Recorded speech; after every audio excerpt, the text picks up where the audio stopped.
Gajah. Oh ya ya ya ya. Aku gajah. Siap bermain denganmu singa. Terima kasih. Bagaimana kelinci? Oh ya, aku kelinci. Hehehe, aku siap berlari. Lari bersama gajah dan singa.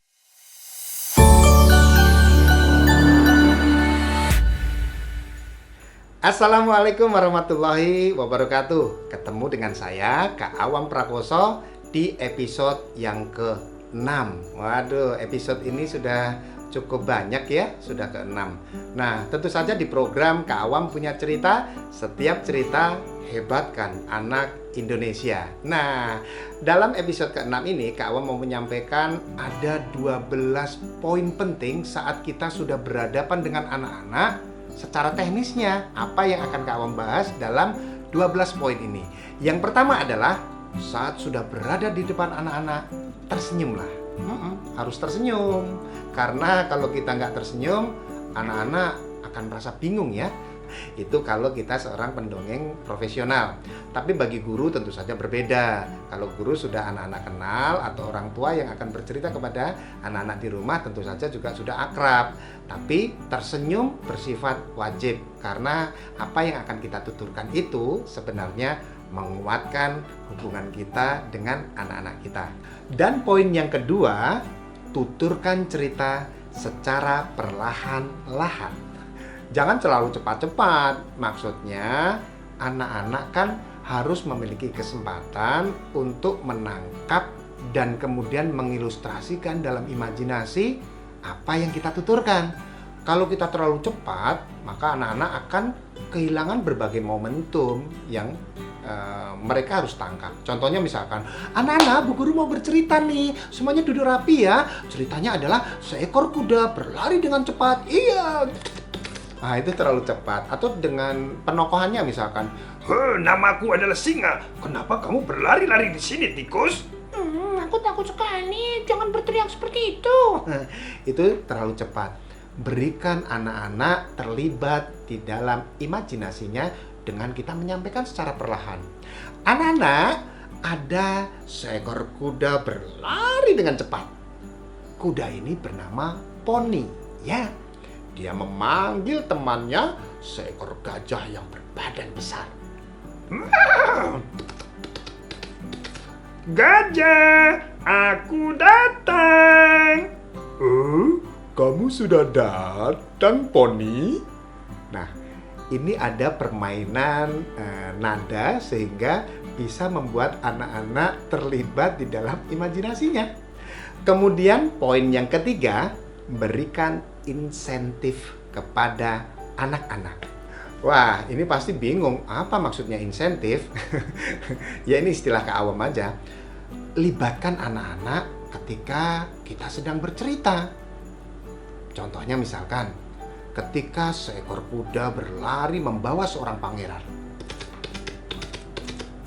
Pangeran mendengar ada suara yang minta tolong. Wah, aku sepertinya mendengar suara minta tolong. Hah? Suara sapi yang terjepit pohon. Teman-teman, ayo bantu aku menolong sapi itu. Anak-anak bergegas pasti ingin terlibat menolong sapi itu.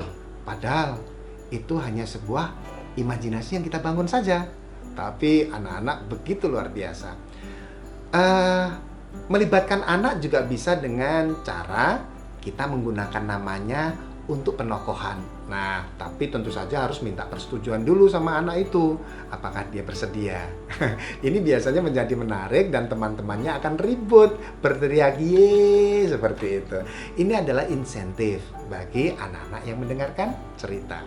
Poin keempat adalah gunakan karakter suara sesuai dengan kemampuan kita. Janganlah kita terlalu banyak menggunakan karakter penokohan, apalagi kalau kita tidak menguasai.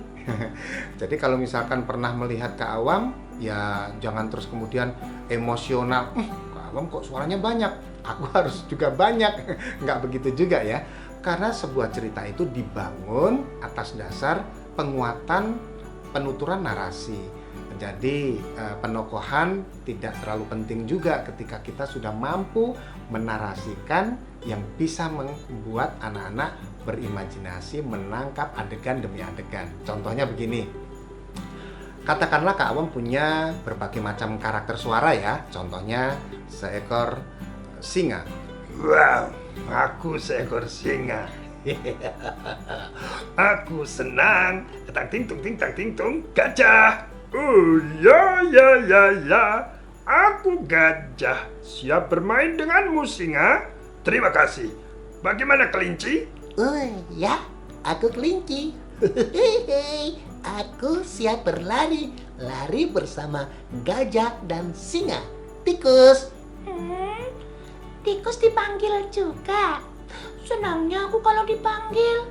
Bagaimana aku tidak senang? Sebentar, aku panggil teman si monyet. Monyet. Ya ya ya ya. Aku si monyet pandai melompat. Ya.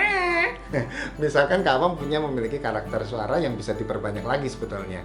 Tapi dalam bercerita tidak semua digunakan kok. Paling 1 atau 2, paling banyak 3. Contoh begini. Gajah datang ke tempat semut. Gajah bertanya sama semut.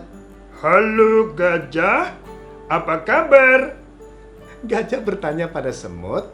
Semut kemudian menjawab dengan bernyanyi. Tentu saja gajah menari-nari. Gajah kemudian bertanya lagi pada semut. Semut, apakah kamu mau bermain denganku? Ayo kita bermain sekarang. Semut bergantian menari-nari dan mengikuti arah gajah menuju ke sebuah tempat. Nah, di sini Kak Awam menyampaikan karakter suara gajah, tapi tidak untuk si semutnya. Nah, tetapi cerita tetap bisa ditangkap dengan baik, bukan? Nah, lakukan seperti itu saja agar kita tidak terus-terusan mencari karakter suara sehingga malah kita melupakan intinya, yaitu apa? Bercerita setiap hari. Kalau kita sudah menguasai berbagai macam suara, bolehlah nanti dicoba ya. Poin yang kelima adalah poin yang juga penting, yaitu jangan sampai overacting di dalam bergerak. Ya, anak-anak berbeda tingkat usianya. Kalau misalkan usia mereka masih 1, 2, 3 tahun atau 4 tahun, maka pergerakan kita bisa menakutkan. Maka yang paling terpenting, pahamkan bahwa aspek utama bercerita adalah suara. Sedangkan pergerakan kita atau menggunakan alat peraga bisa disesuaikan situasi dan kondisi. Apakah kita harus bergerak sangat bebas atau tidak? Karena banyak anak-anak juga yang kemudian merasa takut ketika kita harus bergerak sangat bebas. Jadi, pahamkan diri kita dulu di dalam suasana ketika mau bercerita, baru beraksilah sesuai dengan keinginan kita. Poin keenam adalah poin bijaksana. Apa itu bijaksana? Yaitu menangani berbagai persoalan yang timbul ketika kita bercerita. Contohnya banyak ya. Ketika kita sedang bercerita, tiba-tiba anak berteriak, Bu guru, apa sih itu cerita Bu guru tentang apa sih? Atau ada juga yang menanggapi seperti ini, Bu guru, aku sudah pernah dengar tuh ceritanya, dan lain sebagainya. Ini membuat kadang-kadang kita menjadi kaku, menjadi kaget, berhenti. Bahkan banyak juga yang kemudian merasa kesal seperti itu. Nah, ini jangan sampai terjadi. Bijaklah ketika anak bereaksi. Oh, sudah mendengar cerita? Kalau begitu, sini bantu Bu Guru untuk bersama-sama kita bercerita ya. Kita kasih tahu teman-teman semuanya. Nah, atau oh, kalau begitu Bu Guru atau ayah bunda akan memberikan pertanyaan dulu. Nah, jadi berbagai macam kreativitas secara bijaksana untuk menyelesaikan permasalahan yang tiba-tiba muncul seperti itu. Poin ketujuh adalah berimprovisasi.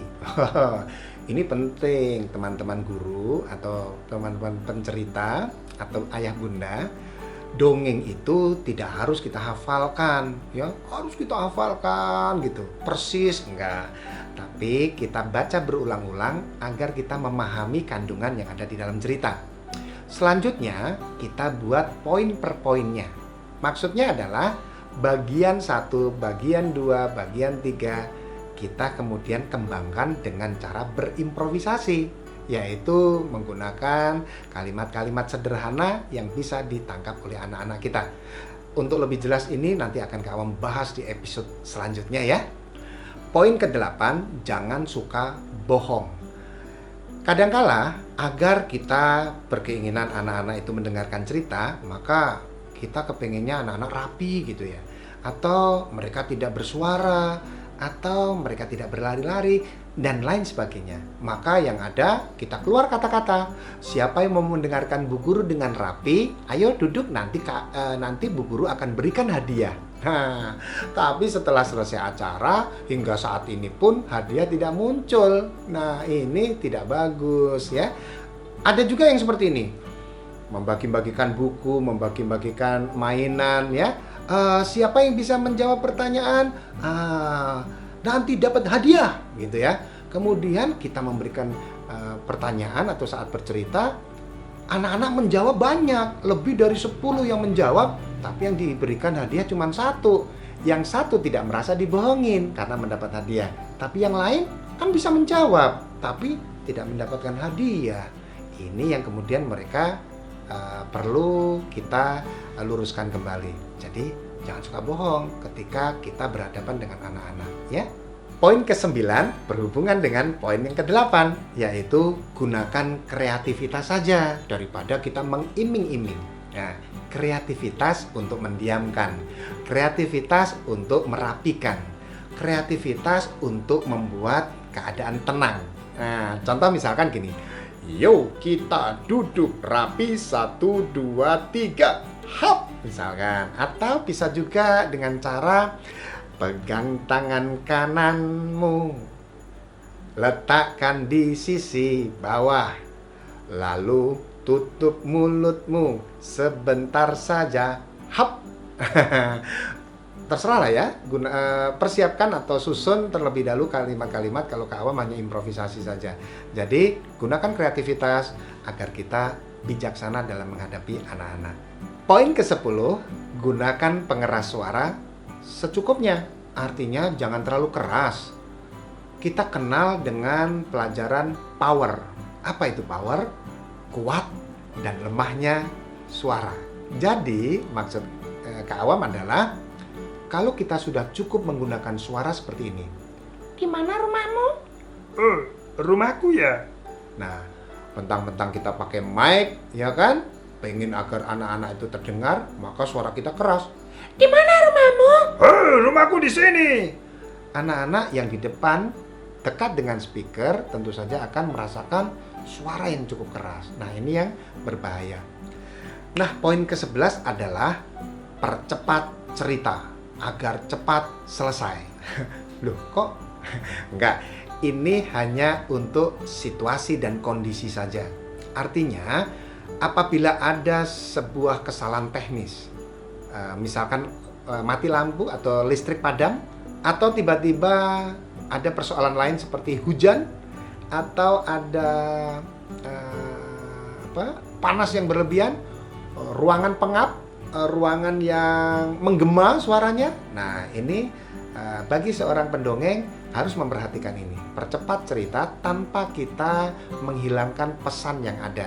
Artinya sebelum cerita itu diakhiri, cepat-cepat kita berikan pesan yang ada di dalamnya, lalu percepat. Seperti itu. Nah, yang terakhir adalah poin ke-12, yaitu di mana poin ini setelah selesai bercerita, lakukan tanya jawab. Ingatkan anak-anak pada bagian-bagian khusus seperti siapa nama tokoh tadi yang memberikan bunga kepada temannya, siapa tadi anak-anak yang malas bangun pagi. Oh iya, nama tokoh ini siapa, itu siapa, dan seterusnya. Demikianlah 12 poin saat kita berhadapan dengan anak-anak untuk bercerita. Nah, jangan sampai ketinggalan episode berikutnya bersama Kak Awam Prakoso di program Kak Awam Punya Cerita. Setiap cerita hebatkan anak Indonesia.